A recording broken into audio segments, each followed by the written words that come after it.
Hello friends, मेरा नाम है योगेश और आप देख रहे हैं इंग्लिश इंजन YMTS। आज हम बात करने वाले हैं फ्रेंड्स वर्ब के बारे में। क्या है ये वर्ब?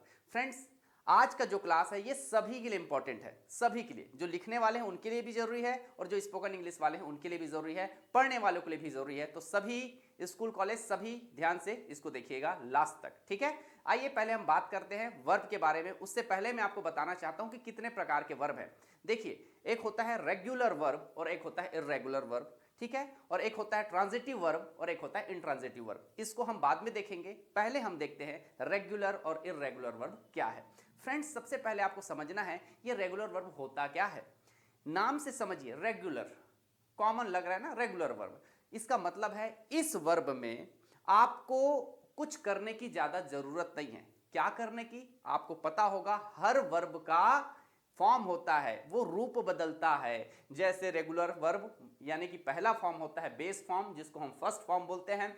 सेकंड फॉर्म होता है सेकंड फॉर्म पास्ट सिंपल बोलते हैं, और जो थर्ड फॉर्म होता है उसको पास्ट पार्टिसिपल हम बोलते हैं। यानी कि फर्स्ट फॉर्म, सेकंड फॉर्म और थर्ड फॉर्म। तो हर वर्ब का 3 फॉर्म होता है, फर्स्ट, सेकंड, थर्ड। तो फर्स्ट फॉर्म से ही जब वो रूपांतरण करता है तभी वो सेकंड बनता है, उसके बाद वो थर्ड बनता है। तो रेगुलर वर्ब में होता ये है फ्रेंड्स, हमको बदलने के लिए कुछ ज्यादा काम करना नहीं पड़ता। बस कुछ छोटा सा मॉडिफाई करो और रेगुलर वर्ब अपना जो बेस फॉर्म है वो सेकंड फॉर्म बन जाता है, थर्ड फॉर्म बन जाता है। क्या वो चेंजेस है? क्या करना पड़ता है? 3 चेंजेस है। या तो डी लगाओ, या तो ईडी लगाओ, या तो आईईडी लगाओ। अब कहां डी लगाना है, कहां ईडी लगाना है और कहां आईडी लगाना है। सबसे पहले आपको डरने की जरूरत नहीं है। रेगुलर वर्ब है वो 90% है फ्रेंड्स, इरेगुलर वर्ब 10 to 20% है। 90% रेगुलर वर्ब है, यानी कि बहुत इजी है सेकेंड फॉर्म और थर्ड फॉर्म को समझना। फर्स्ट फॉर्म अगर आपको पता है तो सेकेंड थर्ड में उसको कन्वर्ट करना बहुत ज्यादा मुश्किल नहीं है। आज जो बताने वाला हूं ध्यान से इसको समझिएगा, ठीक है। तो आइए देखते हैं। रेगुलर वर्ब 90% है, रेगुलर वर्ब 90% है, टेंशन नहीं लेना। तो जो भी वर्ब दिखता है, ध्यान से देखिए, जो भी वर्ब दिखता है उसके लास्ट में ईडी, डी या आईईडी हमको लगाना है, ठीक है।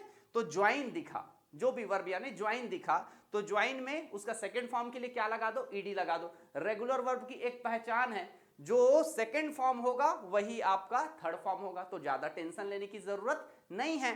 तो ज्वाइन, ज्वाइंड, ज्वाइंड, करेक्ट आया। Open, opened, opened.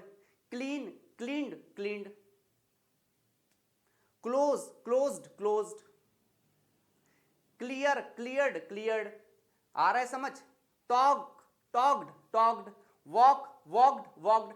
यानी कि ईडी लगाते जाओ, काम बन जाएगा। बोलना भी आसान है, ठीक आया समझ में। अब कहां पे ईडी ना लग के सिर्फ डी लगता है, इसको ऐसे समझना। एक मंदिर में आटे का प्रसाद होता है, आटे का प्रसाद और केला ज्यादातर बंटता है। ध्यान से समझिए, मंदिर में आटे का प्रसाद और केला बंटता है। मैं हूं प्रसाद देने वाला, आप लोग घूम रहे हैं प्रसाद लेने के लिए। अब आपको मैं सब आटा प्रसाद केला, आटा प्रसाद केला दे रहा हूं। एक बंदे को जैसे ही मैं आटा केला देने के लिए हाथ बढ़ाया, उसके हाथ में केला पहले से था। तो मैं क्या करूं? अरे केला तो तेरे को मिल गया है, ले पकड़ आटा वाला प्रसाद। आया समझ? ठीक। तो कहां पे डी लगता है? जिसके पास पहले से ई है, जिसके पास पहले से ई है वहां पे डी लगता है। जैसे डांस, इसके पास देखो पहले से ई रखा हुआ है, तो क्या करना है? बस डी लगा दो। डांस का डांस्ड, डांस्ड। आ रहा है समझ? इसके कुछ एग्जांपल आप देख लो।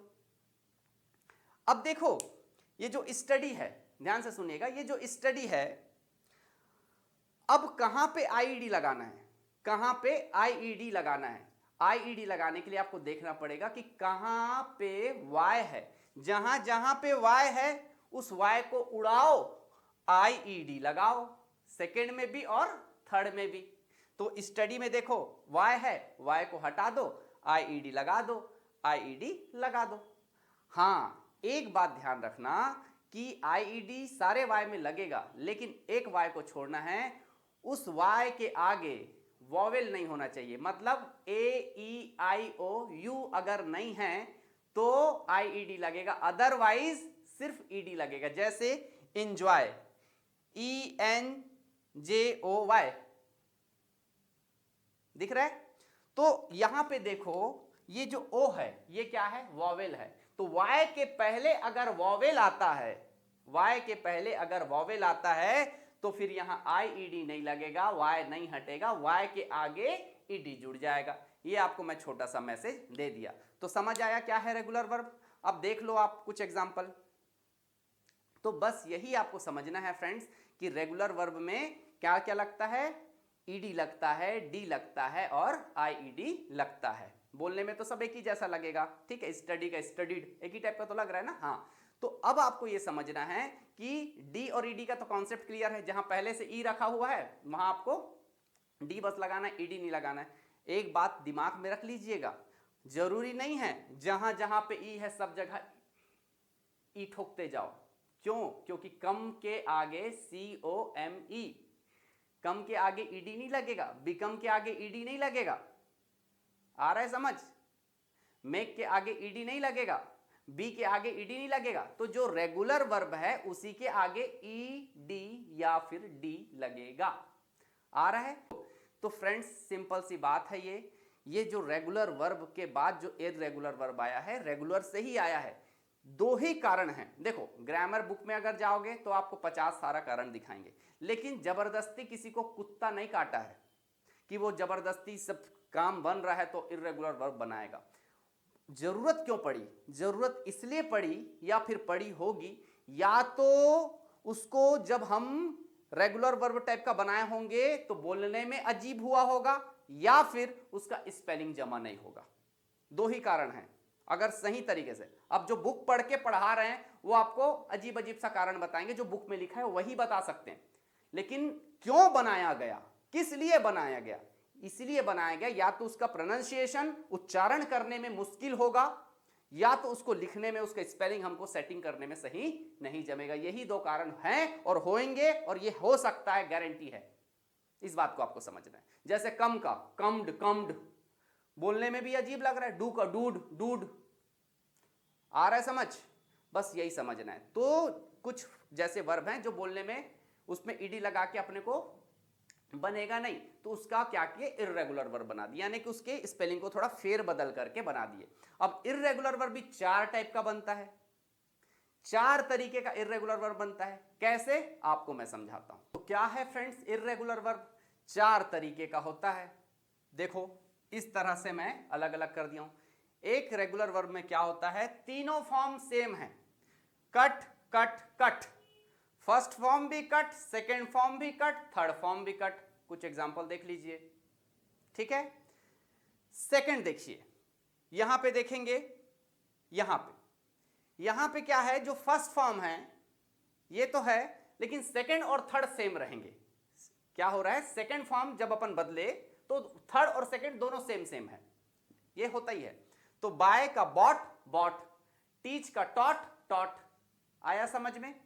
यानी कि फर्स्ट फॉर्म का जो रूपांतरण होगा, जो चेंज होगा, वो सेकेंड फॉर्म और थर्ड फॉर्म दोनों एक जैसे रहेंगे, फर्स्ट फॉर्म बस अलग रहेगा। ये दूसरे टाइप का। तीसरे टाइप का देखिए, ये और अलग है। फर्स्ट फॉर्म सेकेंड फॉर्म से अलग रहेगा, फर्स्ट फॉर्म सेकेंड फॉर्म से अलग रहेगा, लेकिन first form is equal to third form. बोलोगे यार इंग्लिश को मैसेज जैसा पढ़ा रहा है, ठीक है। तो कम, केम, कम, तो कम केम बना, लेकिन थर्ड फॉर्म क्या हुआ, वापस अपने फर्स्ट फॉर्म में आ गया। इस टाइप का भी आपको देखने को मिलेगा। जैसे become, became, become, run, rain, run, ठीक है। आइए अब देख लेते हैं ये चौथा। इसमें तीनों अलग है, कोई टेंशन ही नहीं, तीनों अलग है। फर्स्ट फॉर्म भी अलग, सेकंड फॉर्म भी अलग, ये सही में इररेगुलर है, और थर्ड फॉर्म भी अलग। जैसे गो, वेंट, गॉन, कोई नाता नहीं है। डू, डिड, डन, कोई नाता नहीं है। आ रहा है समझ में? तो ये 4 टाइप के आपके हैं। एक बार रिपीट करा दूं। एक में क्या होगा, तीनों सेम है, एक में तीनों अलग है, याद कर लो। एक में क्या रहेगा, फर्स्ट वाला तीसरे से जुड़ा रहेगा, फर्स्ट वाला तीसरे के जैसा रहेगा, और एक में तीसरा वाला दूसरे के जैसे रहेगा। तो ऐसे याद करना, तीसरा वाला पहले जैसा रहेगा और एक में तीसरा वाला दूसरे जैसा रहेगा। बस इससे ज्यादा आपको टेंशन लेने की जरूरत नहीं है। अब लास्ट में इतना सारा भाषण जब दिया मैं, तो इसको समझना क्या है रेगुलर वर्ब, क्या है इररेगुलर वर्ब। फ्रेंड्स समझना यह है कि 100 वर्ब में से 80 वर्ब ऐसे हैं जो रेगुलर हैं, जिसमें ईडी आईईडी और डी लगा के काम चल जाएगा। तो तुक्का भी मारोगे ना तो 90 सही निकलने वाला है, तुक्का भी मारोगे तो 90। अब रही बात इर्रेगुलर, 10-12 ठोक बचे हुए हैं 100 में। अब जब 10-12 ठोक हैं, क्या उसको याद नहीं कर सकते? तो याद ही करते हैं, लेकिन आपको ये वीडियो बना के दे रहा हूं, इसका मतलब है आपका डर खत्म करना, ना कि डर बढ़ाना। डर खत्म कर लो और इर्रेगुलर वर्ब को रट लो, टेंशन खत्म, रट लो। बाकी में ईडी आईडी और डी लगाना है, ठीक है। और थैंक यू सो मच पूरे वीडियो को ध्यान से देखने के लिए। आपका काम है फ्रेंड्स सब्सक्राइब करना, शेयर करना, लाइक करना और कमेंट जरूर कीजिए, ताकि मुझे पता चले कि यस आप मेरे स्टूडेंट्स हैं और आपको मैं फ़ायदा पहुंचा पा रहा हूं। अगर आप कुछ नया सीखे हैं तो कहिए यस मैंने कुछ सीखा है। Thank you so much, all the best.